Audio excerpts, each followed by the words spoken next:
আজকে আমরা এক্সপ্লেইন করব ছায়া নামের একটা ওয়েব ফিল্ম, যেটি মুক্তি পেয়েছে আইস্ক্রিন ওটিটি প্ল্যাটফর্মে। এটি মূলত একই সাথে একটি থ্রিলার এবং সচেতনতামূলক গল্প, যেখানে মাহারা দুই ভাই বোনের হঠাৎ করে দুর্বিষহ হয়ে যাওয়া জীবনের গল্প দেখানো হয়েছে। বিশিষ্ট ব্যবসায়ী সাইম সাহেবের মেয়ে সিমরান এবং ছেলে শুভ। সিমরান এবং শুভর মা মারা গেছে 7 বছর আগে। শুভ তখন একেবারেই ছোট। সিমরান অনেক যত্ন নিয়ে কোলে পিঠে করে বড় করেছে তার ভাইকে। তাদের বাবা সাইম সাহেব ব্যবসার কাজে ব্যস্ত থাকায় সন্তানদেরকে তেমন একটা সময় দিতে পারতেন না। তাই স্ত্রী মারা যাবার 7 বছর পর তিনি বিয়ে করে আনেন নাবিলা নামের এক মহিলাকে। সৎমা নিয়ে সিমরানের ভয় থাকলেও শুভ নতুন মা পেয়ে অনেক খুশি হয়ে যায়। প্রথম কয়েকদিন তাদের সৎমা তাদের সঙ্গে খুবই ভালো ব্যবহার করে, কিন্তু সমস্যা হয় যখন তাদের বাবা কয়েকদিন পর ব্যবসার কাজে চট্টগ্রামে চলে যান। শুভ ভালোবেসে তার সৎমায়ের একটা ছবি আঁকলে সেই ছবিটা দেখতে খারাপ হওয়ায় রেগে যায় তাদের সৎমা নাবিলা। দুই ভাই বোনকে মারতে থাকে, এমনকি কাজের মেয়ে ঠেকাতে আসলে তাকেও লাথি দিয়ে ফেলে দেয়। সাইম সাহেব না থাকায় সেই বাড়িতে নাবিলা তার আসল রূপে চলে আসে। বাসায় বসেই সিগারেট খাওয়া, ড্রিঙ্কস করা, এ সমস্ত কিছু করতে থাকে সে। সেদিন থেকেই সিমরান এবং শুভর জীবনে নেমে আসে টর্চারের এক কালো অধ্যায়। খাবার টেবিলে, পড়ার টেবিলে, সব জায়গাতে ছোট ছোট কারণে নাবিলা অত্যাচার চালাতে থাকে তাদের ওপর। সিমরানকে আগে থেকেই তার সৎমা থ্রেট দিয়ে রেখেছে, যদি তাদের বাবাকে মায়ের এই অত্যাচারের কথা বলে দেয় তাহলে তার ছোট ভাইকে মেরে ফেলবে সে। ফলে চুপচাপ বসে থাকা ছাড়া সিমরানের আর কিছুই করার ছিল না। এর মধ্যে তাদের বাবা তাদের বাড়িতে আবার ফিরে আসে, কিন্তু তার পক্ষে জানা সম্ভব ছিল না যে নাবিলা এতটা অত্যাচারী সৎমা। তার ছেলে মেয়েকে অনেক আদর যত্ন করছে ভেবে সাইম সাহেব নাবিলাকে আদরে ভাসিয়ে দিত। চোখের সামনে এসব দেখে সহ্য করতে পারছিল না সিমরান। তারা পড়াশোনা করত পাবনা শহরের একটা স্কুলে। পরদিন স্কুলে না গিয়ে ভাইকে নিয়ে সে চলে যায় তাদের বাড়ির কাছে নারী ও শিশু নির্যাতন প্রতিরোধ সংস্থা নামের একটা এনজিওতে। এবার আমরা জানবো শাওন নামের একটা ছেলের কথা। ছেলেটা এক সময় পর্যন্ত জীবন নিয়ে অনেক সিরিয়াস ছিল, কিন্তু তার প্রেমিকা ব্যারিস্টারি পড়তে লন্ডনে চলে যাওয়ায় সে কিছুটা খাপছাড়া হয়ে পড়েছিল। এর মধ্যে এক রাতে তার গাড়ির সাথে অ্যাক্সিডেন্ট করে মারা যায় একজন মহিলা। সেই থেকে অনেকটা বাউন্ডুলের মতো জীবন কাটাচ্ছিল শাওন, কিন্তু অনেকগুলো বছর এভাবে কাটানোর পর মায়ের অনুরোধে নারী ও শিশু নির্যাতন প্রতিরোধ সংস্থা নামক এক এনজিওতে চাকরি পায় সে। সিমরান শাওনের কাছেই তার মায়ের বিরুদ্ধে অভিযোগ জানায়, কিন্তু তারা শিশু হওয়ায় লিগ্যাল প্রসিডিউরে তাদের পক্ষে জানা সম্ভব ছিল না যে আসলেই তাদের কথা সত্য কিনা। প্রকৃত ঘটনা জানার জন্য শাওন তার টিম নিয়ে সিমরানের বাসায় যায়। আগের দিন মার খেয়ে সিমরানের ঘাড়ে দাগ হয়েছিল, যেগুলোকে তার সৎমা নাবিলা অ্যালার্জির দাগ বলে উড়িয়ে দেয়। বলাই বাহুল্য, সে কোনো অভিযোগই স্বীকার করে না, বরং শাওনদেরকে বলে সিমরান অনেক দুষ্টু এবং মিথ্যেবাদী একটি মেয়ে। শাওন চলে যাবার পর নাবিলা সিমরানকে ভয়ঙ্করভাবে মারধর করে। এরপর ঘুমের ওষুধ খাইয়ে ঘুম পাড়িয়ে রাখে, যাতে বাবা বাড়িতে আসলে তারা কিছু না বলতে পারে। এভাবেই অত্যাচার চলতে থাকে সবসময়। বাড়ির কাজের লোক আর গার্ডরাও নাবিলার ভয়ে মুখ ফুটে কিছু বলতে পারত না। সিমরান আবারও শাওনের সঙ্গে দেখা করে। সে জানায় 7 বছর আগে এক সড়ক দুর্ঘটনায় তাদের আসল মা মারা গিয়েছিল। এ কথা শুনে শাওন আঁতকে ওঠে এবং তার মায়ের ছবি দেখে সে বুঝতে পারে এই মহিলাই সে, যাকে 7 বছর আগে শাওন গাড়ি দিয়ে ধাক্কা দিয়েছিল। ফলে এক অপরাধ বোধ ঘিরে ধরে শাওনকে। সে বাচ্চাদেরকে আরও বেশি করে আগলে রাখা শুরু করে, কারণ তার মনে হতে থাকে তার ভুলের কারণেই তাদের আসল মা মারা গেছে আর সৎ মা তাদের জীবনে এসে জেঁকে বসেছে। তবে তারপর দিন শাওনকে অফিসের একটা কাজে ঢাকায় যেতে হয়, আর সেখানে কাকতালীয়ভাবে দেখা হয় তার সেই লন্ডনে চলে যাওয়া প্রেমিকা শ্রাবণীর সাথে। শ্রাবণী লন্ডন থেকে ব্যারিস্টারি পাশ করে এসেছেন এবং সে ওই একই এনজিওতে আইন কর্মকর্তা হিসাবে যোগদান করেছেন।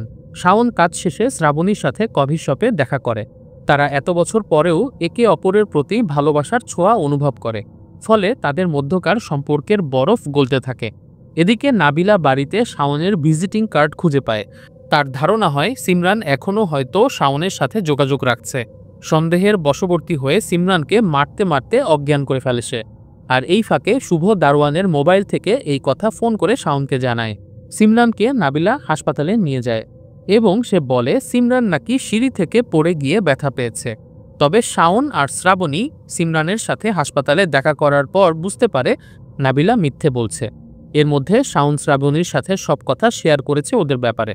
শ্রাবণী শাওনকে নিয়ে সাইম সাহেবের অফিসে গিয়ে সব কথা খুলে বলে। কিন্তু সাইম সাহেব বিশ্বাস করতে পারছিল না যে তার স্ত্রী এতটা অত্যাচারী হতে পারে। উল্টো তার স্ত্রীকে ব্লেম করায় শাওন আর শ্রাবণীকে অফিস থেকে বের করে দেয় সে। তবে এখানে আমরা একটা ব্যাপার বুঝতে পারি, ওপরে ওপরে রাগ দেখালেও ভেতরে সাইম সাহেব জানেন যে তার স্ত্রী নাবিলার স্বভাব ভালো নয়। বাসায় ফিরে গিয়ে নিজের সন্তানদেরকে মারধর করার জন্য নাবিলাকে সে চার্জ করে। কিন্তু নাবিলা জানিয়ে দেয় এই ব্যাপারে যদি তার স্বামী টু শব্দটি করে তাহলে সে সাইমের গোপন কথা ফাঁস করে দেবে। সাইম হঠাৎ করে একথা শুনে কিছুটা নার্ভাস হয়ে পড়ে। এখানে আমরা একটা নতুন ব্যাপার জানতে পারি, সেটা হলো সাইম সাহেবের এই সমস্ত ব্যবসা তার শ্বশুরের কাছ থেকে পাওয়া। তবে তার শ্বশুর সবকিছু লিখে গিয়েছিল তার প্রথম স্ত্রীর নামে, আর প্রথম স্ত্রী মারা যাওয়ার পর সেই সম্পত্তি চলে গেছে তার 2 সন্তানের নামে। কাজেই নাবিলা যদি প্ল্যান করে এই সমস্ত সম্পত্তি ভোগ করার, তাহলে তাকে সিমরান আর শুভকে বাঁচিয়ে রেখেই করতে হবে। তবে কি এমন গোপন কথা যেটা শুনে সাইম সাহেব চুপ হয়ে গেলেন, সেটা আমরা আরও পরে জানতে পারবো। সাইম সাহেবকে চুপ করিয়ে দেওয়ার পর আরও বেপরোয়া হয়ে যায় নাবিলা। পরের সপ্তাহে ছিল শুভর জন্মদিন। তার জন্মদিনে গিফট কেনার জন্য ঢাকায় যাওয়ার আগে শুভকে কিছু টাকা দিয়েছিল শাওন। সেই টাকা খুঁজে পাবার পর নাবিলা দাবি করে বসে যে শুভ এই টাকাটা তার ব্যাগ থেকে চুরি করেছে। এরপর অমানুষের মতো শুভকে মারতে থাকে এবং এক পর্যায়ে শুভর বুকে পাড়া দিয়ে ধরলে ছোট্ট শুভ সেখানেই মারা যায়। এই ঘটনার পর ঘাবড়ে যায় নাবিলা। তবে সে সব দোষ আগেরবারের মতো সিমরানের ওপর চাপিয়ে দিয়ে বলে 2 ভাই বোন মারামারি করতে গিয়ে সিমরান শুভর বুকের উপর এসে পড়লে শুভ মারা যায়। অন্যদিকে সিমরানকে ভয় দেখায় যে সে যদি সত্যি কথা বলে তাহলে তার বাবাকে বিষ খাইয়ে মেরে ফেলবে। নিজের ভাইকে হারিয়েছে সিমরান, এখন একমাত্র আপনজন নিজের বাবাকে হারিয়ে ফেলার ভয়ে সিমরান নিজের উপর আসা সব অভিযোগ স্বীকার করে নেয়। এর মধ্যে সারা বাড়িতে সাংবাদিক এসে ভরে যায় আর পুলিশ সিমরানকে গ্রেফতার করে নেয়। সবাই টেলিকাস্ট করতে থাকে বোনের হাতে ভাই খুন হবার চাঞ্চল্যকর ঘটনা। এই ঘটনা জানার পর শাওন নিজেকে দায়ী করতে থাকে। সে ভাবতে থাকে বাচ্চা দুটো ঠিকমতো খেয়াল রাখতে না পারার কারণেই সে শুভর এই দুর্ঘটনা ঠেকাতে পারল না। শাওনের প্রেমিকা শ্রাবণী যেহেতু ব্যারিস্টারি পাশ করে এসেছে, তাই এই কেসটা সে হাতে নেয়। প্রথমেই সিমরানকে জামিন করিয়ে শাওনের বাড়িতে নিয়ে আসা হয়। তবে সেখান থেকে সিমরানকে তার বাবা সাইম সাহেব নিজের বাড়িতে নিয়ে যেতে চান। যদিও প্রথমে শাওন এবং শ্রাবণী কেউই সিমরানকে সেই বাড়িতে যেতে দিতে রাজি হয়নি, কিন্তু সাইম সাহেবের কান্নাকাটি দেখে এক পর্যায়ে তারা রাজি হয়। তবে শ্রাবণীর বিশ্বাস ছিল পুলিশ যত কিছুই বলুক না কেন সিমরান কখনোই তার ভাই শুভকে হত্যা করতে পারে না। কিন্তু সে বুঝতে পারে না এই সত্যটা কেন সিমরানের বাবা সাইম সাহেব বিশ্বাস করতে পারছে না। সাইম সাহেবের প্রথম স্ত্রী অর্থাৎ সিমরানের মা হত্যাকাণ্ডের তদন্ত করার সিদ্ধান্ত নেয় শ্রাবণী। শাওনের কাছে শুনেছে সিমরানের মা তার গাড়ির সাথে আঘাত পেয়ে রাস্তায় পড়ে গিয়েছিল, কিন্তু তাকে সেখানে মারা যেতে দেখেনি শাওন। তার আগেই সে গাড়ি ঘুরিয়ে পালিয়ে গিয়েছিল। দুর্ঘটনায় মারা যাওয়ায় এই ঘটনা নিয়ে পরবর্তীতে আর কোনো কেস করেননি সাইম সাহেব।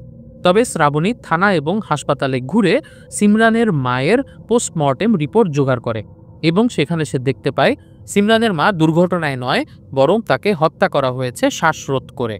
অর্থাৎ এখানে বড় কোনো ধরনের ঘাপলা আছে। শ্রাবণী তখন এই ঘটনার গভীরে যাওয়ার সিদ্ধান্ত নেয়। এদিকে নাবিলা বুঝতে পারে যে কোনো সময় সিমরানের ভয়ের বাঁধ ভেঙে যেতে পারে, তখন সে বলে দিতে পারে তার ভাই হত্যার আসল ঘটনা। তাই আগে থেকেই সিমরানের ওপর শারীরিক নির্যাতন করে একটা কাগজে স্বীকারোক্তি নিয়ে স্বাক্ষর করায় সে। রাজি না থাকলেও সিমরান এই মর্মে লিখিত দিতে বাধ্য হয় যে সেই মারামারি করতে গিয়ে তার ভাইকে মেরে ফেলেছে। এই ঘটনার পর সিমরান লুকিয়ে শাওনকে ফোন করে পুরো ঘটনাটা খুলে বলে, আর সেই মুহূর্তে সে ধরা পড়ে যায় নাবিলার কাছে। নাবিলা রাগে একটা লাঠি নিয়ে সিমরানকে বেধড়ক পেটাতে থাকে। ভাগ্যক্রমে শাওন তখন সিমরানদের বাসার খুব কাছেই ছিল, ফলে সে দ্রুত সেখানে চলে যায় এবং সিমরানকে নাবিলার কাছ থেকে কেড়ে এনে হাসপাতালে ভর্তি করায়। এরপর থেকেই শাওন আর শ্রাবণী প্রস্তুতি নেয় সিমরানের হয়ে মামলার লড়াই করার।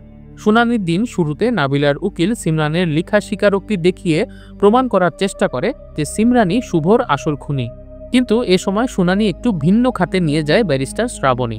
সবসময়ই তার মনে প্রশ্ন ছিল এত বড় ব্যবসায়ী হয়েও কেন সাইম সাহেব তার সন্তানদের প্রতি দ্বিতীয় স্ত্রীর অত্যাচারকে মুখ বুজে সহ্য করেন। কোথায় ছিল তার দুর্বলতা? সেই বিষয়ে ঘাটতে ঘাটতে শ্রাবণী পেয়ে যায় এক অমূল্য সত্যের খোঁজ। আসলে সাইম সাহেব বিয়ের পরে জড়িয়ে গিয়েছিল এক পরকীয়া সম্পর্ক। সেই সম্পর্ক ছিল তার বান্ধবী নাবিলার সাথে। স্বামীর পরকীয়া সম্পর্ক হাতে নাতে ধরার পর সিমরানের মা সেদিন রাতে বাড়ি থেকে বের হয়ে গিয়েছিলেন তার বাবার কাছে, অর্থাৎ সায়েম সাহেবের শ্বশুরের কাছে যাবার উদ্দেশ্যে। সায়েম এতে অনেক ভয় পেয়ে গিয়েছিল, কারণ তার ব্যবসা পুরোটাই তার শ্বশুরের দেয়া। শ্বশুর যদি জেনে যায় তার পরকীয়ার কথা, তাহলে তার সমস্ত ব্যবসা তার কাছ থেকে কেড়ে নেওয়া হতে পারে। সেই মুহূর্তে শাওনের গাড়ি ধাক্কা দেয় সিমরানের মাকে।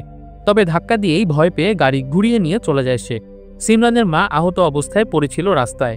তখন নাবিলা সায়েমকে বুদ্ধি দেয় তাকে মেরে ফেলার, তাহলে তাদের সম্পর্কে কেউ জানতেও পারবে না, আবার হত্যাকাণ্ডটাকে অ্যাক্সিডেন্ট বলে চালিয়েও দেয়া যাবে। আর এরপরেই সায়েম শ্বাসরোধ করে হত্যা করে তার প্রথম স্ত্রীকে। এই ঘটনাটা ঘটেছিল ঠিক তাদের বাসার সামনে। পুরো ঘটনাটা মোবাইল ক্যামেরায় রেকর্ড করে নিয়েছিল দারোয়ান অমল।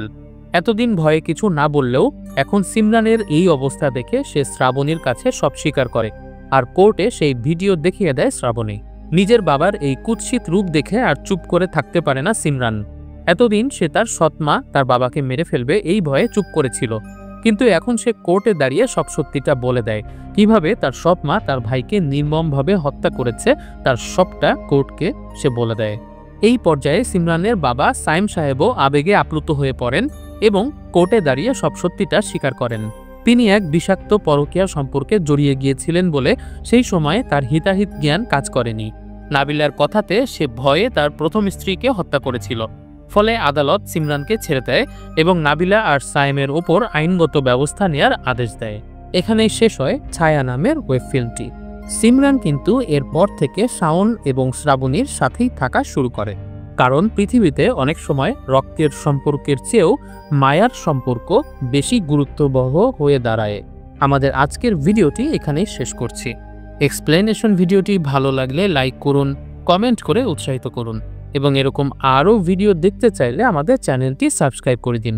সবাই অনেক ভালো থাকবেন, সুস্থ থাকবেন এই কামনায় বিদায়।